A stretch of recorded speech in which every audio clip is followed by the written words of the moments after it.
Howdy y'all, this is Ethan Bonreal, back at it again with more coming out on top, and this time around, we're gonna go ahead and go on a BroFinder date with a nerd named Jake. So, let's go ahead and check out Jake's profile.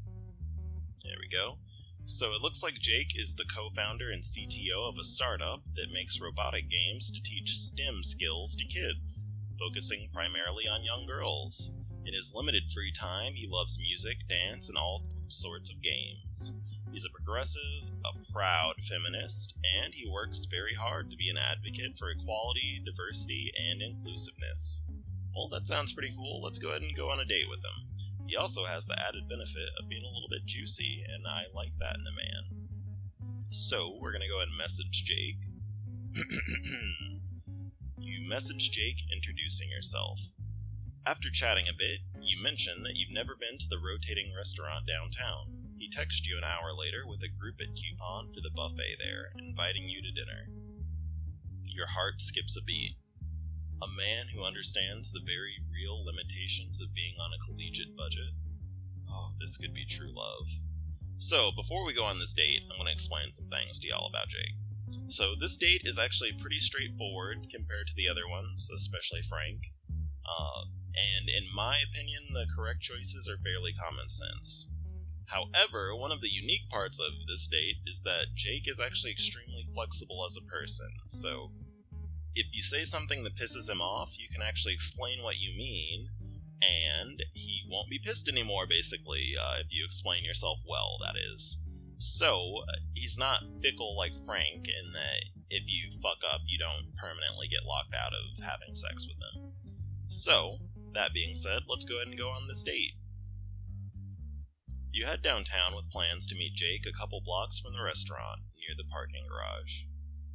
Manners and conversation are the hallmarks of a good dinner partner, so we gotta think of some topics. Let's get them topics rolling.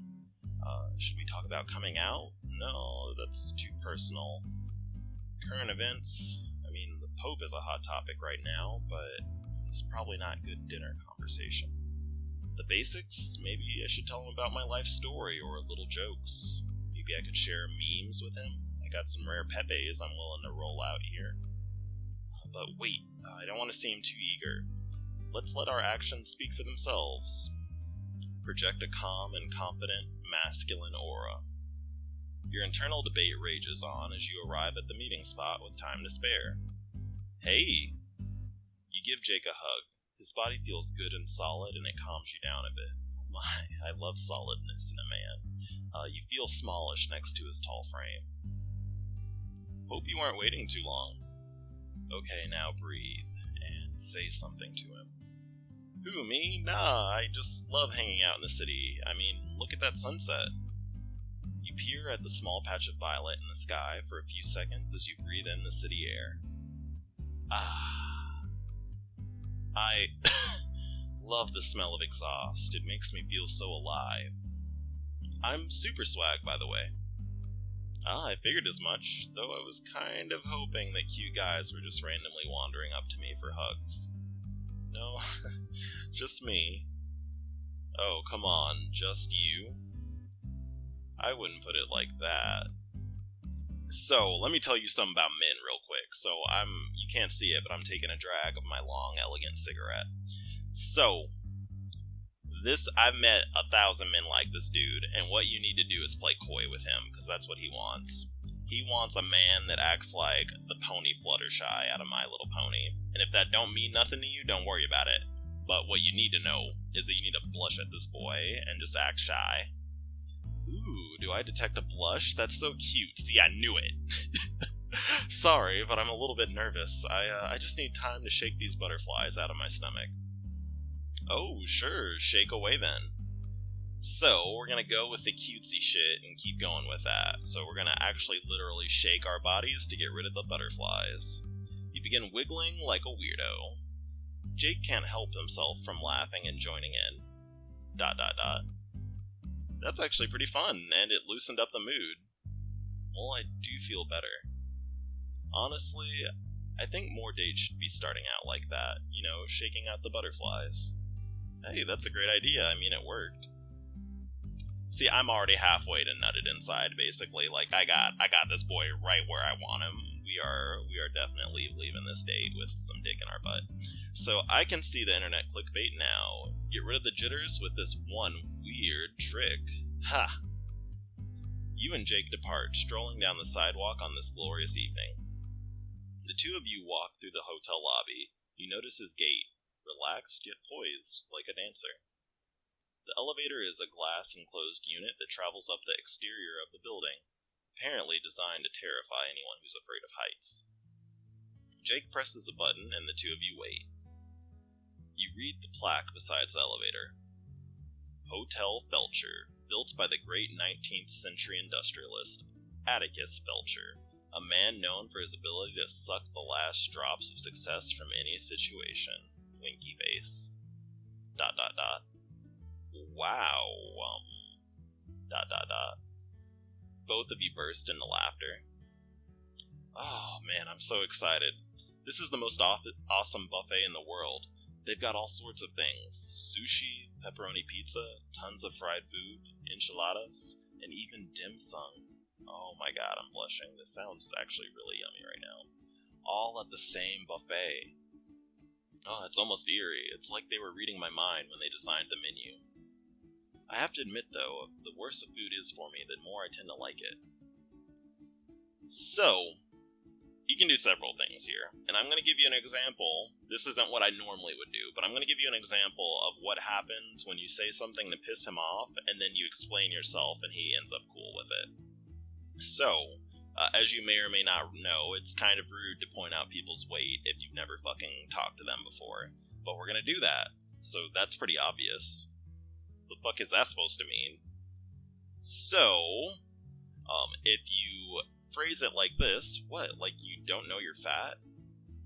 And he gets increasingly pissed off at you, ... Then why are you on a date with me then? Well, you tell him the truth, it's because we think you're hot. So in this route, we're basically acknowledging that he is a larger gentleman, and that's fine with us, because that is an attractive part of him. So, he reacts positively. I was not expecting you to say that. You're full of surprises, aren't you, Super Swag? A ding sounds, indicating the elevator's arrival. So you can do that, or you can just go with his flow earlier and be like, yeah, I fucking love food too, which I do. And you'll get to this point, the elevator will ding, and you'll skip all that dialogue we had there. Ready? Ready! You step into the elevator and Jake hits the topmost button labeled restaurant. The elevator begins its ascent. You watch as more and more of Orland comes into view, and you're struck by how large the town is. Check out the view. It's pretty impressive. Yeah, beautiful. Just great. He inches closer to the corner. You're not afraid of heights, are you?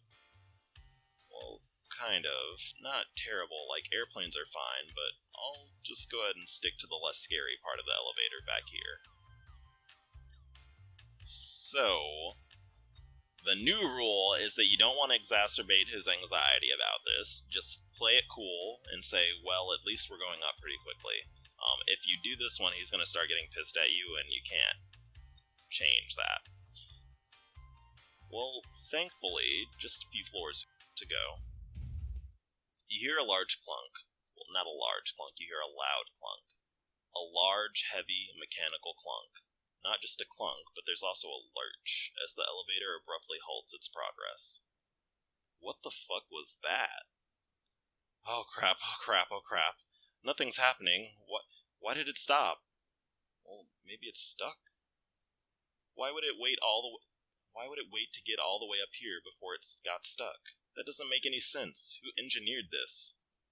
There's an intercom next to the door. Let's see if anyone answers. So again, we just want to keep this nerd calm and keep that nerd chill. So we are going to allow Jake to catch his breath. You press the intercom button and are greeted by a hotel front desk. Hello? We're stuck in the elevator and it's stuck. I just said that twice. We're stuck in the elevator and we're stuck. Anyway, first of all, allow me to apologize for the inconvenience. We'll contact the elevator repair company as soon as possible. Well, how long will that take? I'm sorry to say it could take up to 3 hours, sir. 3 hours? Yes, but let me assure you that we'll do everything possible in the meantime. If it's any consolation, elevator fatalities are extremely rare. Why would you even mention that? Look, in a few rare cases, elevators do tend to go into freefall, allowing their occupants ample time to become terrified before meeting their ground and certain death. But like I said, that rarely ever happens, like 95% of the time. So you really don't need to worry about meeting death in such a horrible way, fully conscious and aware of your impending demise as you plummet at increasingly fast speeds towards your doom. The pace quickening, your panic growing with it, your brain unable to find a solution to the impossible, ultimate questions of existence. Why are we here? Why something instead of nothing? And why do you specifically have to die? Did you do something wrong? Or is it simply that life is a brutal lottery, your fate decided eons ago by forces that you can't begin to comprehend?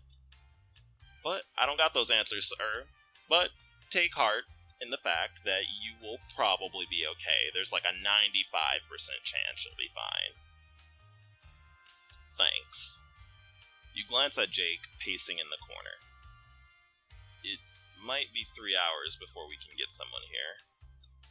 3 hours? ...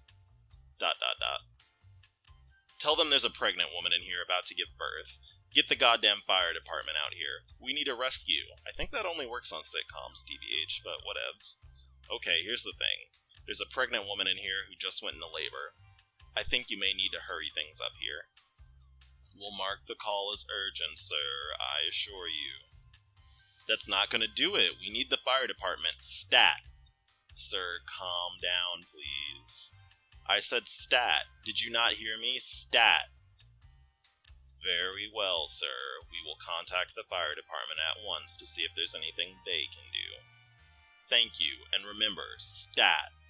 Of course, sir. Stat. Good. Thanks. One more thing, sir.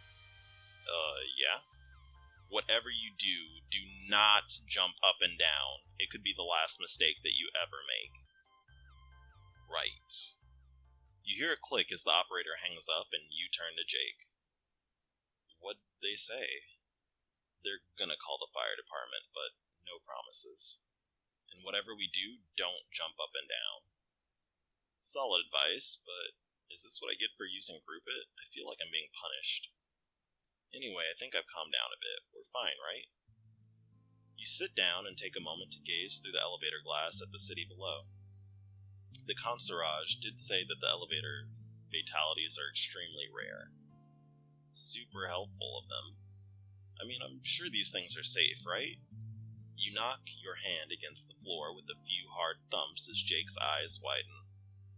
Well, usually, yeah, but there's the potential for manufacturing defects, sloppy installation, or improper maintenance. Most elevators are equipped with multiple heavy-duty steel cables supporting the car, and separate, redundant braking mechanisms in case those cables fail. But still, you never know. So, again, just keep this nerd calm. This leads to a hilarious dialogue tree that I personally love, but I'm gonna let y'all watch that on your own because it's so long that we won't actually be able to rewind the video to get back to this point. So we are going to go ahead and say, so we're good then, just stuck. I guess we should make the most of it. Jake looks at you, both of you blush from the unspoken insinuation. Nice, well, I suppose you're right. Yeah, I mean, it is a nice view, right? I guess we have the opportunity to chat. So, what do you like to do in your spare time? Oh, studying, watching TV, playing video games, crying about boys who don't love me, and I jerk off a lot too. So, that's just like my college days then, except you're actually studying. Nice. Well, I'm a bit of a gaming nerd myself. What's your favorite game? Oh, of all time? I mean, I've got so many, I'd have to think about it. What about you? Well, Zelda's been a favorite series of mine since childhood, so let me tell you something about this, nerd. You can do this in several ways. I'm gonna show you what happens when you call him a casual trash for liking Zelda. So, I enjoy intellectually stimulating games like train simulators. And he very clearly is not pleased. And you just skip that entire dialogue route, basically. But we're going to go ahead and rewind. Doo-doo. And we're going to go with... Yeah, that's one of my favorites, too. Such an excellent series. Anyone in particular? Warning. The following scene contains a lengthy discussion about Zelda. If you're not familiar with the Legend of Zelda canon, or don't appreciate video games in general, you may want to skip through the following scenes by repeatedly mashing the spacebar, the same way you've mashed through the last traces of your childhood.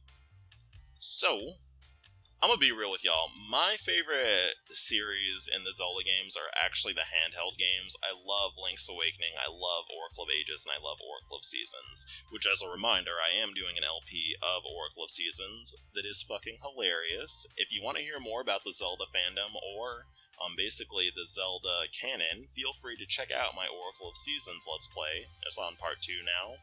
But that's enough for that plug. So...